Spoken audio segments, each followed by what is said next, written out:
Здравствуйте, с вами Халфаноним.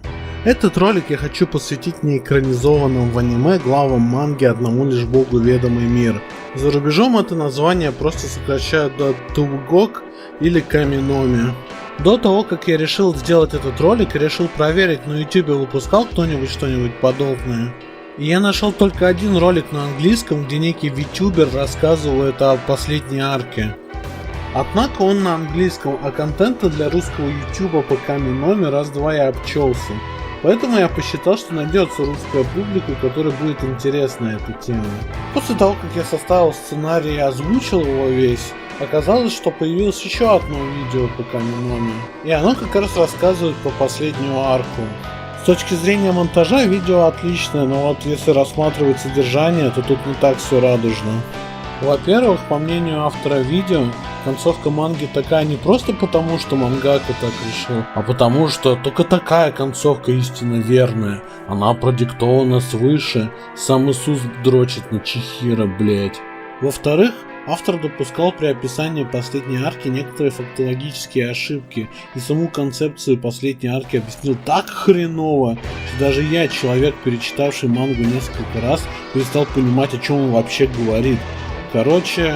Ой, говно, тупого, говно. Изначально я хотел это видео сделать веселым, поэтому думал, что обойдусь без банального пересказа событий манги. Однако, озвучивая уже готовый текст, я понял, что без этого не обойтись. Так что извините меня, если что, я старался, ей-богу. Первые два сезона аниме не пропускали практически ничего, кроме одной или пары деталей, которые я либо упомяну, либо они мне не показались значительными. Судя по концовке второго сезона, изначально студия надеялась продолжить в том же духе, в смысле экранизовывать по порядку и все. Однако, судя по некоторым источникам, в отличие от манги, аниме совсем не окупилось, и студия приняла решение в третьем сезоне перейти к арке богинь, самой хайповой и сюжетной арке. А какие-то важные вещи, которые были между вторым и третьим сезоном, показать в овашках или упомянуть мельком в начале третьего сезона. В итоге экранизации лишились огромная часть глав между вторым и третьим сезоном, и арка Сердца Юпитера, которая следует после арки богини, является завершающей в манге. Стоит сказать, что арку богинь тоже достаточно урезали, поэтому по ней я тоже пройдусь, упомяну пару деталей, которые были интересны в манге и которые не ставили в аниме. Первую главу манги почему-то в аниме экранизовали через маленький ролик Flag 0, в котором пропустили упоминание DVD по похудению. Я не понимаю, зачем эта шутка нужна была и кому она интересна.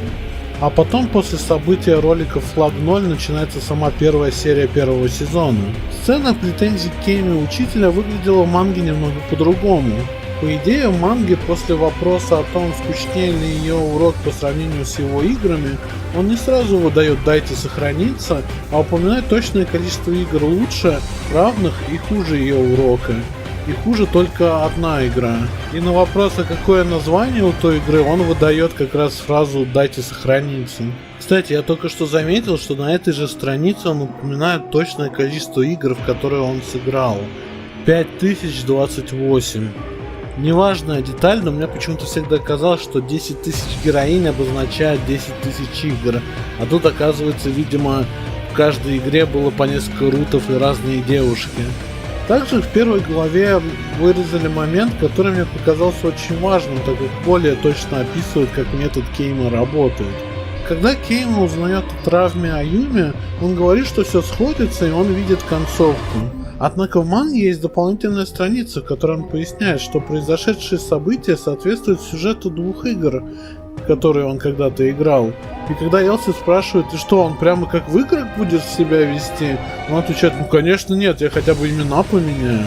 Учитывая то, как ему важно было, что цель покорения спортсменка подвязывает волосы перед бегом, можно предположить, как мало он отходит от своих игровых методов покорения, и именно это является его залогом успеха. Именно поэтому у меня были претензии к третьему сезону, когда Чихиро раскрыла карту перед Аюми и сказала «Влюбись в меня по-настоящему, будь честен, извинись». Он не мог так сделать просто потому, что он не умеет так. Жизни стояли на кону. Почему она просто доебывается, чтобы просто ее друг почувствовал себя лучше? Далее я бы хотел упомянуть одну деталь, которая есть в манге, но в аниме ее не показали. И я не уверен, вообще стоит ее упоминать, потому что это очень маленькая мелочь, очень незначительная, но мой СПГС требует. Я потом в конце ролика поясню. Когда Элси рассказывает о том, что она на самом деле младшая сестра, так как у нее есть старшая, мы можем увидеть изображение старшей сестры. Она выглядит вот так. Я потом к этому вернусь.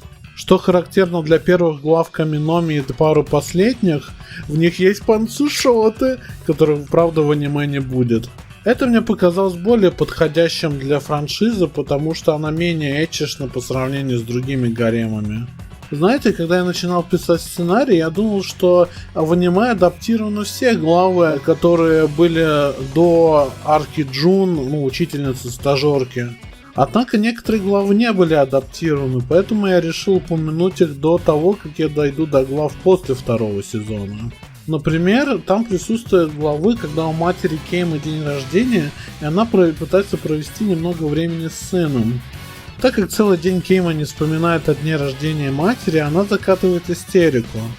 В итоге Кейма осознается, что отец попросил Кейму втайне от матери купить ей подарок, а она просто вмешалась. Все заканчивается тем, что они мирятся и едут домой. Тут бы я хотел отметить пару ржачных моментов. Мысли матери Кейма о том, кем он станет в будущем. Что ожидает его в будущем? 10 лет спустя. Мама, я собираюсь на ней жениться. Что? 30 лет спустя. Женат во второй раз. Ха-ха-ха, я бог! Нет, нет, нет! А также его реакция после поездки с мамой на байке. Мама и Ками-сама еще не вернулись. Наверное, им там весело. Иметь семью так здорово! Кейма, он хороший сын. Я ни о чем не беспокоюсь. Раньше вы совсем по-другому говорили.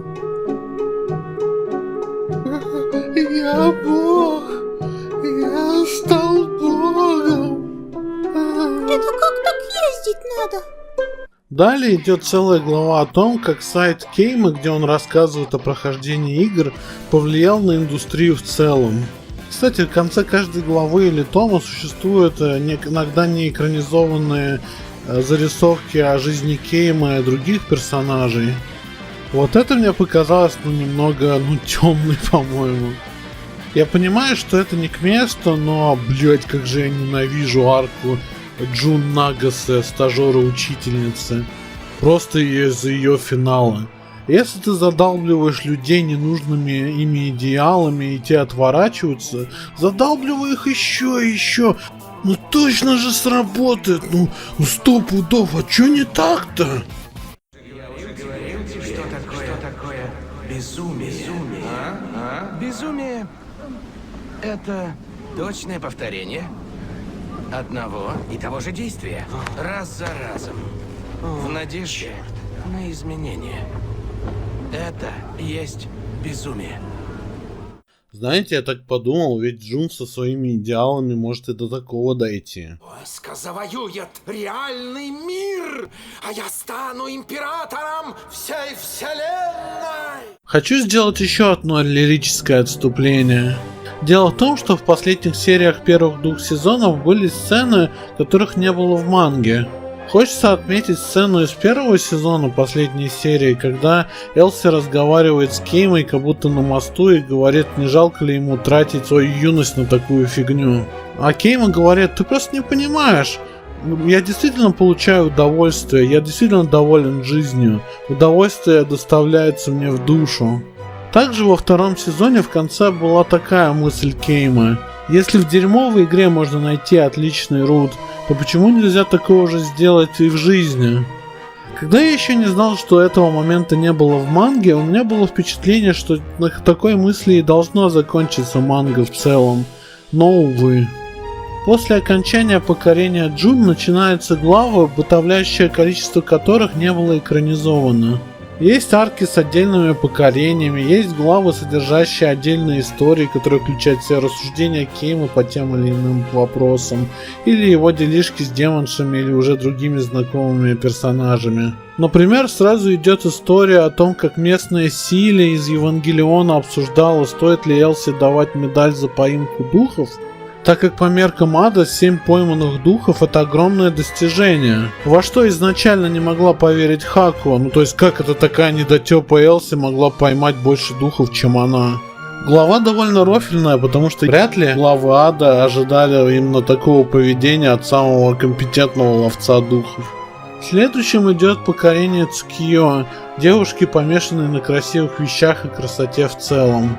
Кейма встречает ее на крыше школы, где та наблюдает за небом. И когда Кейма показывает Цукиё на вопрос о красоте Йокун, та смеется над ее дизайном, и у Кеймы пропадает всякое желание покорять такую девушку.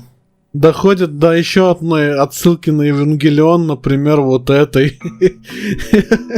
То есть тут Кейма ломается как Синди перед первым пилотированием Евы.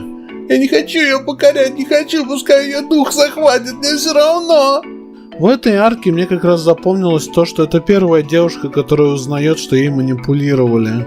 И когда она случайно начала падать с высоты, Кейма бросился за ней. Причем нигде не указывается, что это было запланировано. Кейма действительно бросился инстинктивно ее спасать. Скорее всего, это было запланировано, или, по крайней мере, такой исход событий Кейма предвидел. Камон, ребят, то есть вы хотите сказать, Чихиро-шиперы, что тогда на корабле он действительно хотел ей помочь, она особенная. И при этом забывает, что он для Цукиё сделал намного больше? Серьезно?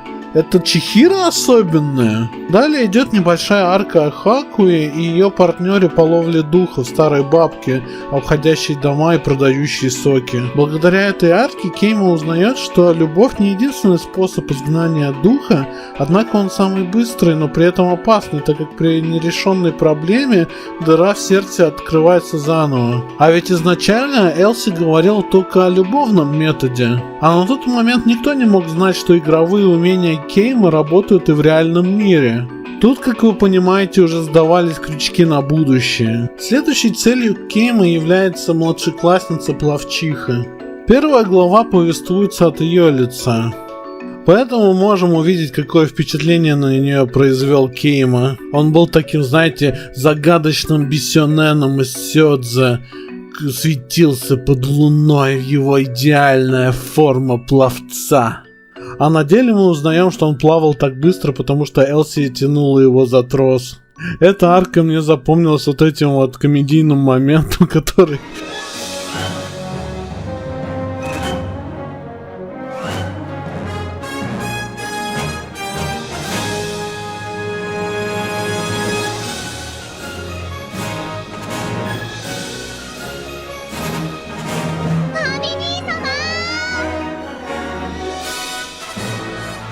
На этот раз психологическая игра Кейма работает на том, что с одной стороны он загадочный бисёнен, которого она увидела один раз, а с другой стороны он странный чудик. Далее идет глава о визите Хаку и Элси в ад. Номер довольно грустный, потому что Элси, по идее, должна была получить медаль, но из-за ее низкой самооценки она не поверила, что она ее достойна, и поэтому просто не была на вручении. Также в манге Нора появляется первый раз именно в этой главе. Следующая отсутствующая в аниме арка — это арка про бабку и внучку, которых Элси с Кеймой встретили на семейной вылазке. Мы узнаем, что у Кейма есть дед, который лепит горшки и делает кринжовые подарки. В этот момент обнаруживается, что по кладбищу бегает дух, который говорит стрёмные стишки. Мне запомнилась сценка, где Кейма играет с девочкой в мужа и жену, и в итоге все сводится к бракоразводному процессу. Судя по виду призрака, они изначально думают, что дух находится в маленькой девочке. Однако потом Кейма понимает, что у девочки дыры в сердце нету. Она-то вполне довольна своей жизнью. Собственно, Элси сравнивает ее с Кеймой в этом плане, а тот не понимает юмора. В итоге оказывается, что носителем духа является бабушка.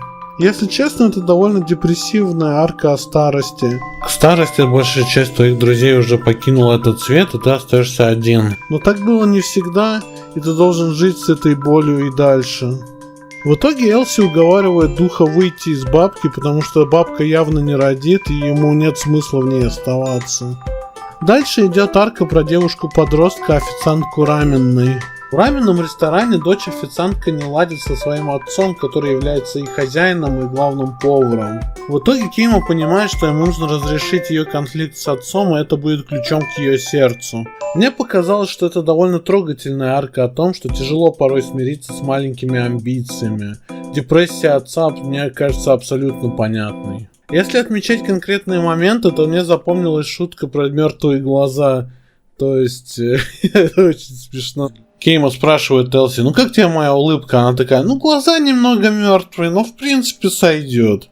Далее идет филлерная глава, где все докучают просто Кейме. В целом его реакция была такая. Ёпта, только не ты, блядь, сука, уйди нахуй! Уйди нахуй, блядь!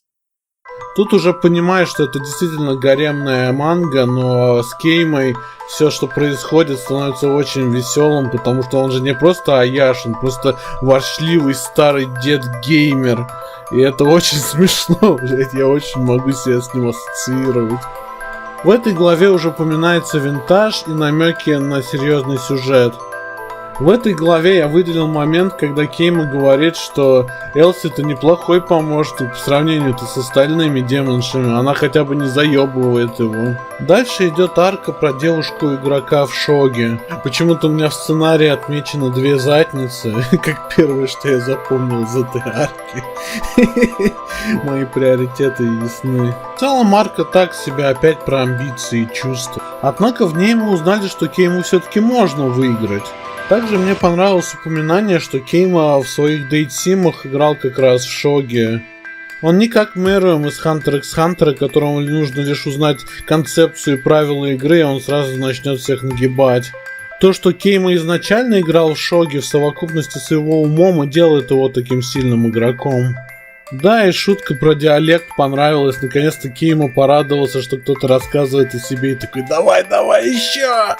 Еще мне понравился момент, когда девушка говорит, что у нее был еще один Кейма в запасе. Ну вы поняли, какую-то из фигур шоги тоже называют Кеймой. Начинается арка Юи Гойды, скромной Адзёсамы, которая стала потом мужиковатой тянкой. Смотреть на обмен телами было интересно, включать динамики и отношения обоих к их ситуации.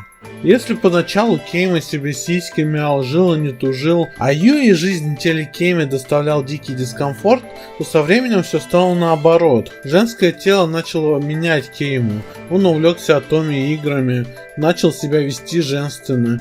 Он понял, что тело сломило его разум, впал в депрессию и даже прочитал монолог о том, что Бог мертв. А Юи наконец-то начала радоваться жизни вне материнского буллинга. Собственно, то, что она в конце взяла яйца в кулак и сама спасла Кейму, потом ее изменило. И она стала самой для меня любимой героиней, ну не считая Никайда, наверное. Следующей пропущенной аркой является покорение сестры-каратистки Хиноки Касуга. В отличие от богомерзкой Джун, эта милфа так милфа, грудастая, уверенная в себе, экстравертная. С ней достаточно много забавных моментов происходит, однако финал ее арки это, возможно, один из самых эмоциональных финалов, что было в этой манге. По мне, финал арки богинь даже намного слабее, чем эта арка. О, no, Чихиро get cocked! Как трагично! Какая драма! Блять, какая драма разыгралась! Накал эмоций! Не накал, а кал! Ну ладно, извините за это, но я бы не придирался к Чихиро, если бы не концовка манги, но мы потом поговорим об этом. Еще я хотел заметить, что в этой арке впервые показали, что Никайда причастна к новому аду. Где-то с этого момента начинается огромный билдап к арке богинь. Кейма внемлил просьбе Дианы искать носительниц богини, думая, как их задетектить. Также есть главы, где Чихиро с Аюми пейрят Элси с Кеймой, что выливается в забавные ситуации, когда они устроили им свидание. Кейма в этой арке заметил, что Элси чем-то недовольна и понял, что ситуацию могут вытащить только пожарки. Есть довольно интересная глава про то, как Кейма рассуждает о том, что считать Галги вообще, то есть Дейтсимом. Последним покорением перед аркой богинь, точнее перед нападением на канон, является арка Акари, безумный апатичный ученый. Сама арка заключается в том, что Акари просто изводит Кейму и троллит его по-жесткому. Заканчивается же арка философскими рассуждениями о том, что можно считать идеальным миром. В итоге Кейма приходит к выводу, что мир не должен быть идеален, должно быть несовершенство, чтобы человек мог двигаться к чему-то. Советую почитать отдельно этот диалог, он довольно интересный. На самом деле напоминает монолог Курацучи Маюри из Блича в бою с Аранкаром своим. 完璧な生命か世界には完璧な貧富な言い回しになるそれは事実だあればこそ凡人どもは完だがね何もない私は完璧を嫌悪する完璧であればそこに想像の余地立ち入る隙だ我々科学者今まで存在した何者科学者とは常にだよ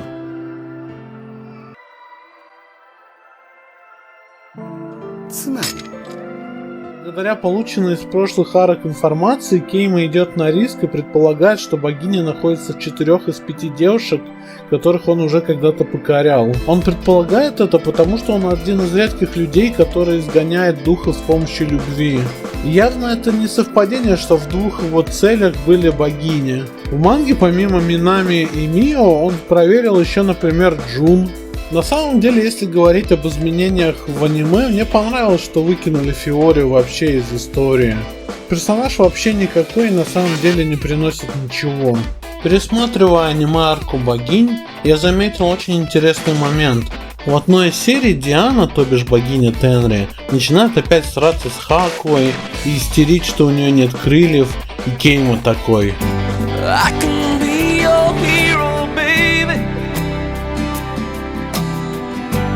I can kiss away the pain. I will stand by you forever.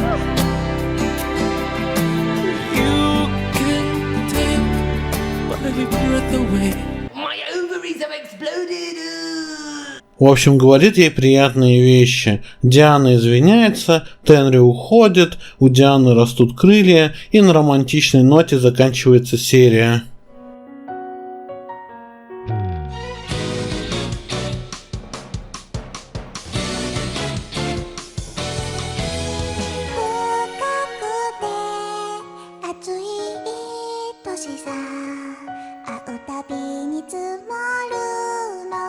В манге же после всего этого нас переносят к Кейме, который просто говорит: ну, вроде так Диана ко мне более благосклонна. Неужто эмоции богинь тоже нужно учитывать? Как же это обременительно. И тут до Хакуи доходит, что все это было сейчас актерская игра. Она понимает, что Кейма будет мутить 6 одновременно и говорит, что он худший из всех. А он такой: ну а хули ты хотела? Это единственный способ всех спасти, хватит ныть. И меня порадовала надпись от автора: это не то, что у него нет сердца, просто он бог.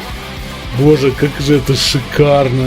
Мне очень жаль, что в аниме не поместился этот момент, так как он показывает, насколько грязная в некотором смысле у Кеймы работа, однако она должна быть выполнена, так как на кону жизни.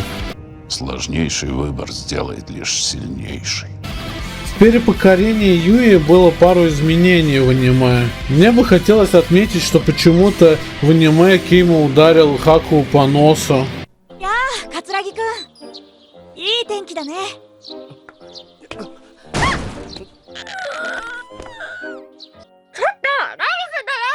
Вырезали одну забавную страничку, где Юи говорит: моя семья богатая, выйдешь за меня и можешь играть в игры сколько хочешь.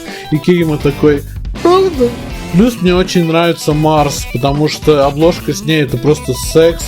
И то, что она вообще не стесняется Кейме показывать свои прелести. Кстати, в аниме также укоротили момент, где богиня делит Кейму. Ну и как же я мог забыть пытку Хаквы? Наверное, многие жалели о том, что не увидели, как Хакву в нижнем белье пытают тентакли. Наверное, в Акаки Сенсея тоже достало отсутствие фан-сервиса, и он просто решил ультануть. Никогда не искал додзинси с Хаквой, но я уверен, что это должно было вдохновить на некоторые. В манге, когда Кейме надо было выбирать между Чихиро и Аюми, он еще очень-очень долго колебался и даже попросил Юи отозваться к обоим на райском языке. Сократили количество попыток Кеймы пробиться к Аюми через Чихиро. Ну и как жаль, что вырезали конкретно эту страницу, наполненную таким пафосом. Мстители!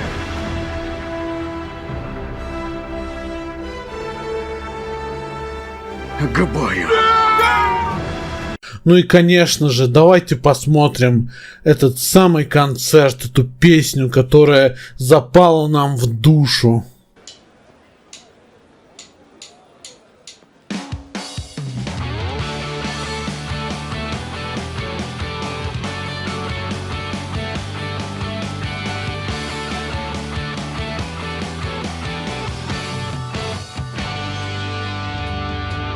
Как поспал, братишка,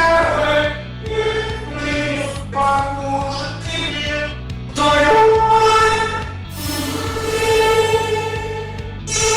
Силу но не на одном месту, как не делайте.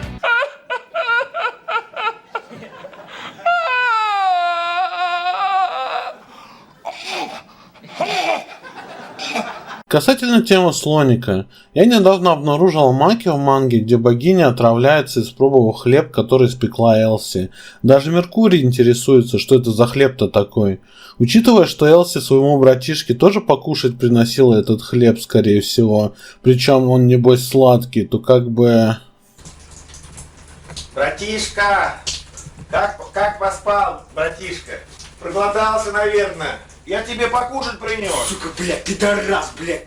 Хули ты сделал? Это хлеб, это хлеб. Уйди отсюда от меня, уйди. Уйди отсюда, блядь. В деревнях ели все это самое, я не только... Че ели? Ты что, мудак, кто ел?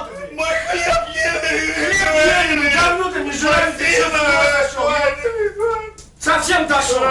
Теперь следует поговорить о последней арке, которая получилась довольно противоречивой. Тем не менее, это моя самая любимая арка манги в принципе. Начинается все с того, как богиня опять делят мужика. Доходит до того, что Марс заявляет о готовности изнасиловать Кейму, если потребуется. Да ту же малютку Минерву не обошли стороной. Мне кажется, именно эта арка вдохновила Додзю о том, как богиня использует своих носительниц, чтобы просто получить больше сил любви, а так ему посрать и на своих носительниц, и на Кейму. Попробую пересказать сюжет этой арки настолько коротко, насколько возможно. Начинается все с того, как после окончания фестиваля Кейма пытается пройти в школу, но реальность начинает глючить, и при попытках пройти вот туда он попадает в параллельные реальности. Реальности, где его школа чисто женская, где чисто мужская, где все носительницы богинь воюют за его расположение, как в более стандартном гаремнике. Была, например, еще реальность, где он попадает к Йокун и плачет потом, что хочет остаться конкретно в этой реальности. И в итоге Тенрей сообщает богиням, что Кейму нужно отправить в прошлое. Он недоволен данным сюжетным поворотом, но понимает, что скорее всего это правильно. В итоге его сознание переносится в его тело 10 лет назад, а его 7-летнее сознание в будущее, и вместе с ним отправляется Элси. Оба в недоумении, что им делать, пытаются разобраться, когда сфера, которую богини вручили Кейме, начинает указывать в сторону корабля, где некая девушка падает и превращается в младенца. Кейма понимает, что это нужно остановить, и после нескольких попыток, в связи с тем, что ничего другого ему не пришло в голову, просто целует эту тянку, которую он ранее узнал, зовут Докура. Сфера показывает, что было достигнуто сохранение, и он ведет эту Докуру домой и начинает ее опекать, что замечает его мать и называет его Оничаном.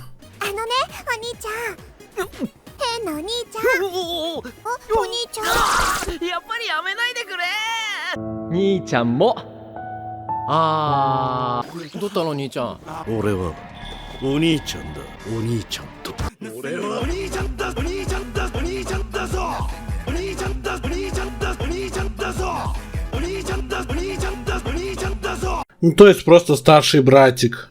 Докура, соответственно, тоже начинает называть его так, что очень мило. На следующий день Кейма попадает в школу, где узнает, что поход на пляж отменен, что не стыкуется с его воспоминаниями. В то же время Сфера начинает показывать на некоторую надменную девчонку, которая оказывается дочерью местного богача Ширатори, Урара. В итоге, после того, как он контактирует с ней и связывается с ее бессменным дедом, узнается следующее. У матери Урара присутствовал дух, который угробил ее, поэтому дед решил отомстить демонам, нанять солдат и порешать их просто в пещере, которую он сам занял, из которой должны были вылезти шальные духи.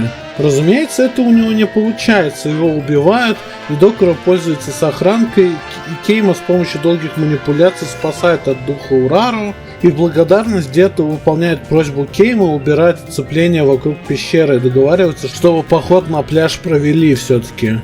В итоге Докура раскрывает карты. Кейма знакомится с черепушкой Докуры из прошлого, и та рассказывает следующее. Некая тайная организация в аду Сатир захотела завладеть богинями. Докура уже решила предотвратить это, но точно не знала как. И тут ей пришла мысль, а что если я раскрою печать, освобожу духов вместе с богинями, сделаю сферы, с помощью которых можно связываться через время, и уже из таймлайна, где богини были воскрешены, те переместили бы человека, который бы подстроил прошлое так, чтобы оно привело к его таймлайну. И тут Кейма понимает, именно он подстроил так, чтобы с ним заключили контракт в будущем. Именно он сделал так, чтобы богини вселились в нужных девушек. И теперь ему предстоит сделать так, чтобы мир стал таким, каким ведает лишь он. Доходит до того, что Кейма расписывает то, что должно случиться, и точную дату, когда это должно случиться. Неожиданно Винтаж, который является прикрытием Сатира, видимо по причине того, что в городе мало женщин с дырами в сердцах, оккупирует школу, убирает учителей временно, запирает мальчиков и делает в школе ранговую систему, дабы от желания большего количества девушек открылась бы дыра в сердце. Плюс ко всему у них оказывается некая машина, которая искусственно открывает дыры в сердцах тех девушек, на которых надеты специальные ошейники. В этой же школе Кейма встречает юную Тенри, которую решает сделать искусственно рангом 1, что привело бы Винтаж к выводу о неэффективности их методов, так как Тенри не желает ничего, в отличие от большинства людей, это было бы неудовлетворительно для Винтажа и его системы рангов. Однако случается достаточно тяжелая ситуация. Кейма понимает, что Тенри по ходу дела влюбилась в него, и если все пойдет своим чередом, то Тенри придется, будучи влюбленной в него, следовать его указаниям из прошлого лишь для того, чтобы в будущем она получила шиш с маслом. Вспоминая, как ему тяжело было переносить то, когда он разбивает людям сердце, он решает использовать последнюю сохранку, но Тенри не дает этого сделать и после напряженного разговора с Кеймой соглашается быть его помощником. В итоге для нее Кейма пишет 3 письма с указанием того, что она должна сделать в будущем. После того, как они наебывают Винтаж и крадут машину для открытия дыр в сердцах, Кейме остается одно – надеть ошейники на будущих носительниц богинь и открыть у них дыры, чтобы потом туда залетели богини. Но перед этим Докура девочка сообщает, как много для нее значит Кейма и то, что он остановил кровопролитие, и решается, дабы Винтаж не заметил, что дыры в их школьницах не открыты, надевает какой-то ошейник на себя и сообщает, что эти 10 лет будет оберегать своего Оничана. После чего Кейма начинает понимать, кем она является в будущем. После поиска по наводке деда Ширатори будущих носительниц, он надевает на них ошейники. И когда он уже собирается назад в будущее, оказывается, что в будущем их планам мешает Сатир, разбивая средства для перемещения во времени, и будущее Докура, которая оказывается никто иная, как наша некая БДСМ учительница школы Кейма Юри Никайда, начинает кричать коммуникатор и звать своего Оничана.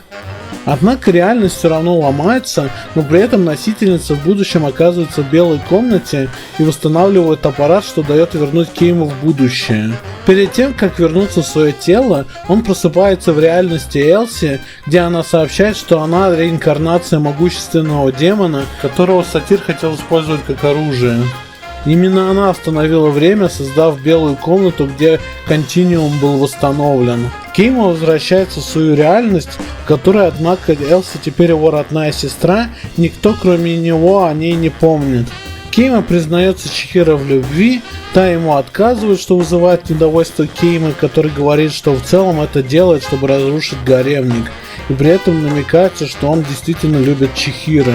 В конце Эмота прощается с Аничаном, Чихиро зовет Кейму на чай, Тенри плачет, встает солнце. И все, конец. Точнее, пиздец, причем полный. Об этой арке можно много говорить. Во-первых, меня впечатлило то, как оправдали название манги. Это прям супер пушка была. Представляете, как далеко надо было думать наперед, чтобы название произведения сделать связанным с конечной сюжетной линией. Единственное, я не уверен, говорит ли на японском докуру именно те канзи, которые используются в названии манги. Когда ее фраза на английском буквально на название манги отсылалась. Теперь раскрытие личности докура. Боже, я думал, что Никайдо так и останется фансервисной милфой без какого-то раскрытия. Я никогда так не ошибался в своей жизни. Для меня она лучшая девочка всей манги. Она является одновременно и серым кардиналом за хороших парней, хладнокровной сисястой милфой, а также после стольких лет все еще преданной своему Аничану Эмотой и стольких лет ревнующей Кейму к другим девушкам. В 2024 году умерла Сэю Никайдо Ацука Танака, и в постах твиттера мангаки, приуроченных к этому, он написал следующее: «Я хотел, чтобы Ацука Танака назвала меня Оничаном». За это я, может, и не все, но очень многое готов простить в концовке Вакаки Сенсею. Этот контраст взрослости и наивной привязанности к Кейме так греет мою душу, вы бы знали. А теперь поговорим немного о Элси. Так вот, когда Элси рассказывает о прошлых своих ипостасиях, себя она изображала как сестру изначала. Мне всегда казалось, что она хотела стать такой крутой, какой она когда-то была, и под старшей сестрой упоминала себя. Ладно, теперь перейдем к камню преткновения манги. Самые-самые две последние главы. Может быть, многим кажется выбор Чихиро оправданным, и они испытывают симпатию к персонажу, но я лично не могу принять это. У меня есть отдельное видео по поводу этого, где я 40 минут на английском бомблю, но здесь я укажу лишь следующее. Мне кажется, автор сам не до конца решил, хочет ли он реалистичную концовку или идеальную. Дело вот в чем. В последней арке в школе девочками управляла приспешница винтажа школьница Каори, которой Кейме надо было противостоять, и у которой с ним были разногласия в понимании того, как добиться счастья. Каори считала, что остальные люди мешают тебе в этом, и ими нужно жертвовать. Когда Кейме заявлял, что она не права, он, кажется, видит идеальную концовку, и вообще легкий путь не приводит ни к чему хорошему. Однако, как он сам в итоге-то поступил? Оправдываясь тем, что якобы девушки смирятся с выбором Кейма и перестанут его домогаться, он сделал выбор вне гарема.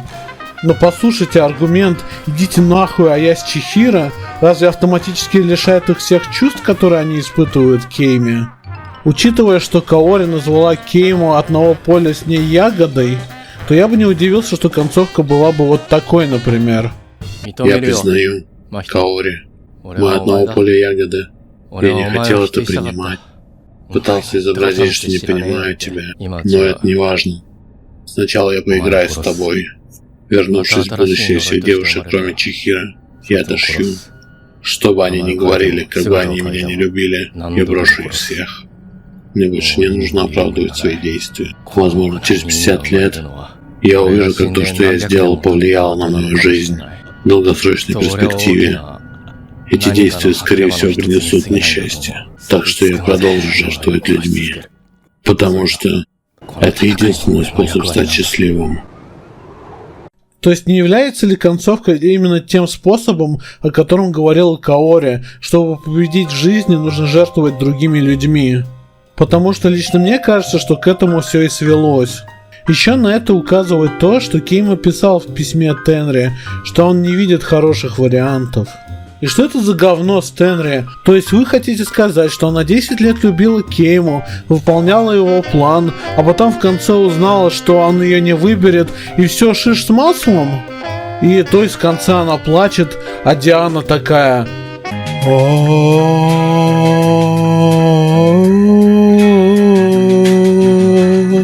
Ночь пройдет, наступит утро ясное.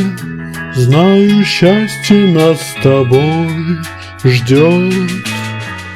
Ночь пройдет, пройдет пора, ненастное солнце зайдет. А пока Тенри соси с проглотом. Поверьте, я вообще не думал, что Кейма с кем-то останется. На мой взгляд, он вообще не готов к отношениям. Ему же реально никто не нужен. В принципе, можно еще к многому придраться. Например, сюжетная линия сатиры завершилась не очень удовлетворительно. Как черепушка Докура рассчитывала, что существует только один таймлайн с хорошим исходом и не прилетят несколько человек из будущего? Как открытие лишь в носительницах дыр гарантировало, что богини залетят куда надо? Так мало девушек с дырами? Почему Тенри вообще одели ошейник, хотя у нее не должно быть дыры в сердце, по идее? Зачем обнадеживали моментом, когда прошлый Кейма говорит о гаремной концовке? К чему была вот эта вот страница? Ну и последняя.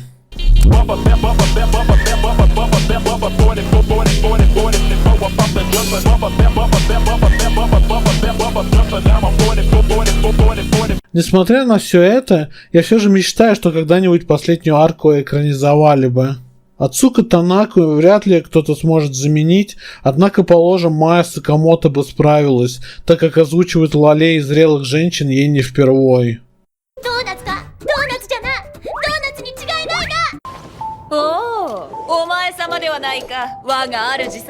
И по идее это все, что я хотел сказать. Я не знаю, как заканчивать видео более логично, поэтому сделаю, как делает Toxic Flamer 8-кубейшества по рекейшества. Рассказал о всем, что хотел. Прощаюсь.